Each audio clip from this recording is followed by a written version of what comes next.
नकाब वाले शख्स की धमकी सुनकर वहां मौजूद सभी लोग पीछे हट गए। इधर यति के हाथों को खंबे से खोलते हुए उस गुंडे ने यति के हाथों में रस्सी बांध दी। वो रस्सी पकड़कर यति को घसीटने लगा। यति अपना पूरा जोर लगाकर खुद को रोकने की कोशिश कर रही थी, लेकिन उस गुंडे ने यति को घसीटते हुए ले जाकर उस नकाब वाले आदमी के हाथ में रस्सी थमा दी। नकाब वाले आदमी ने गुंडे से पैसे लेते हुए हंसते हुए बोला, ये ले, जा ऐश कर। ऐसी लड़की अभी तक इस बाजार में आई नहीं थी। अगर इसके सर पे निशान ना होता तो मैं लाख रुपए से एक पैसा कम नहीं लेता। चल जा, तू भी क्या याद रखेगा कि क्या मजे की चीज बेची है तुझे। यति उस नकाब वाले आदमी को अभी भी हैरानी से घूर रही थी। वो खुद को खींचते हुए जिद पर अड़ गई थी। उसके साथ ना जाने के लिए वो रस्सी को अपनी तरफ खींच रही थी। इस पर नकाब वाला आदमी यति को ऐसे देखकर उसके पास आया और गुस्से में अपने सख्त हाथों से यति के गले को पकड़ लिया। यति इतना ज्यादा डर गई, उसके पंजों की जकड़ की वजह से यति की आंखें बाहर आती जा रही थी। वहीं उस नकाब वाले आदमी की आंखों में हद से ज्यादा गुस्सा भरा हुआ था। इससे पहले यति कुछ समझ पाती, उस आदमी ने एक झटके में यति को गोद में उठा लिया। यति चिल्लाने की पूरी कोशिश कर रही थी, लेकिन उसके मुंह पर पट्टी के कारण वो बेबस थी। इस पर नकाब वाले आदमी ने दांत पीसते हुए अपनी भारी सी आवाज में धीरे से यति से कहा, ए लड़की, शांत हो जा और चुपचाप मेरे साथ चल। याद है ना उस शराबी की गर्दन किस तरह मरोड़ी है? मुझे ज्यादा वक्त नहीं लगेगा तुझे खामोश करने में। यति डर के कारण बेहद सहम गई और चुपचाप उस आदमी के साथ जाने के लिए मजबूर हो गई। नकाब वाले आदमी ने यति को गोद में उठा रखा था। देखते ही देखते यति की आंखें खुद ब खुद बंद होने लगी और यति कब उस नकाब वाले आदमी की बाहों में बेहोश हो गई, उसे खुद को पता नहीं चला। वहां से निकलते ही नकाब वाला आदमी यति को लेकर एक झोपड़ी के पास पहुंचा। उसने उस झोपड़ी के मालिक को कुछ पैसे दिए और यति को लेकर अंदर चला गया। उसने बेहोश यति को झोपड़ी में लगे बिस्तर पर लिटा दिया। कुछ घंटों बाद यति को होश आया। यति ने अपनी आंखों पर जोर देते हुए आसपास देखा तो पाया कि वो एक अंधेरी सी झोपड़ी में थी। उसके शरीर पर एक भी कपड़ा नहीं था। यति इससे पहले कुछ और सोच पाती, उसने ठीक अपने सामने देखा कि कोई खड़ा था। अंगड़ाई लेते हुए वो सामने एक कुर्सी पर रखी हुई शर्ट को हाथ में लेकर पहनने जा रहा था। यति ने खुद को ऐसी हालत में देखने के बाद और सामने उस अनजान आदमी को कपड़े पहनते हुए देखकर समझ गई कि उसके साथ जो नहीं होना चाहिए था वो हो चुका था। यति ने पास पड़ी चादर को उठाकर खुद को चारों तरफ लपेट लिया और खुद को समेटते हुए बिस्तर के एक कोने में जा बैठी। यति के होश में आने की आहट को सुनकर सामने खड़े आदमी ने धीरे से नजर फिराकर देखा और फिर शर्ट के पास रखे नकाब को उठाकर उसे पहन लिया। यति पर मानो एकदम से कोई पहाड़ टूट पड़ा हो। उसकी आंखों से आंसू बह रहे थे। अब इस नकाब से मुंह ढक कर तुम्हारी दरिंदगी छुप जाएगी क्या? यति के इतना बोलने पर सामने खड़ा शख्स पलटा और धीमे कदमों से यति की तरफ बढ़ने लगा। वो यति के बिस्तर पर बैठ गया। उस शख्स ने जैसे ही यति की तरफ अपना हाथ बढ़ाया, यति ने बिना कुछ सोचे ही उस शख्स के गालों पर एक जोरदार थप्पड़ जड़ दिया। थप्पड़ मारने के अगले ही पल वो हद से ज्यादा सहम गई, क्योंकि उसके सामने उस शराबी आदमी की मौत का नजारा घूम गया था। मेरी जिंदगी बर्बाद हो गई।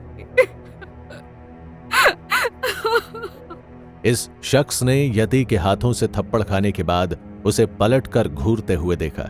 यति अभी भी सहमी हुई थी और उस शख्स की गुस्से भरी आवाज को देखकर यति और भी जोर से रोने लगी।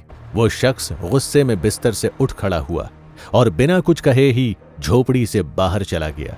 यति वहीं बिस्तर पर बैठी हुई मन ही मन खुद को कोसे जा रही थी।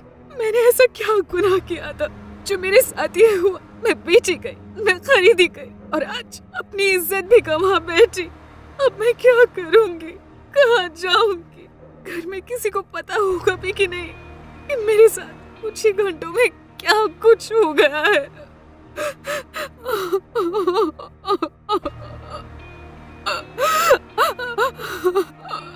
यति के पास अब ना कोई रास्ता बचा था और ना ही उसके दिमाग से ये बात बाहर जा रही थी कि अब उसकी जिंदगी पर यह भयानक दाग लग चुका था।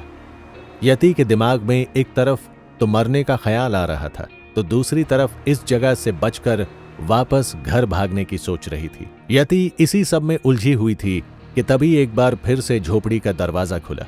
यति वापस से अपनी चादर को जोर से खुद से लपेटे हुए दीवार से चिपक गई। यति ने पाया कि दरवाजे पर नकाब वाला शख्स था और उसने हाथों में कुछ पकड़ा हुआ था। पहन ले इसे।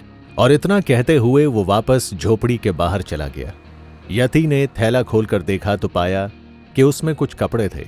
उसने जल्दी से कपड़ों को पहना और अपने आप को ठीक तरह से देखने लगी। यति अपने शरीर को देख रही थी कि तभी बाहर से आवाज आई, ए लड़की, तेरा सब हो गया हो तो अंदर आ जाऊं मैं?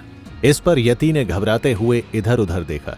पास में ही एक छोटा स्टील का जग रखा हुआ था, जिसे यति ने जल्दी से अपने हाथों में पकड़कर अपने हाथों को पीछे कर लिया और कहने लगी, हाँ, अब पूछने जैसा बचा ही क्या है। वो आदमी अंदर आकर बोला, ये ले, इसमें कुछ खाना है, खा ले इसे वरना भूख से ही तेरी जान चली जाएगी। यति उसके हाथ को एक तरफ करते हुए गुस्से में बोली, मुझे नहीं खाना तुम्हारे हाथ का दिया कुछ भी। इस पर वो शख्स जैसे ही यति के पास आया, बिना पल गंवाए यति ने उस शख्स के सिर पर जग दे मारा। एक झटके में चोट लगने की वजह से वो जमीन पर गिर पड़ा। वो शख्स समझ गया था कि यति उसके हाथ इतनी आसानी से नहीं आने वाली।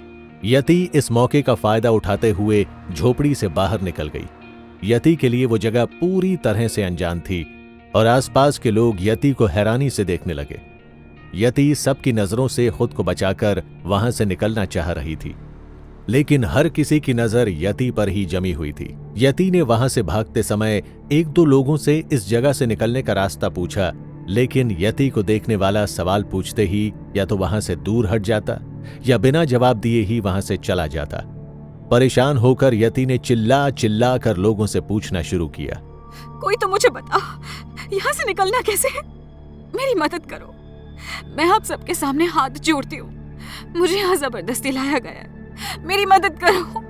लेकिन यति की बातों को सुनने के लिए वहां कोई भी नहीं था।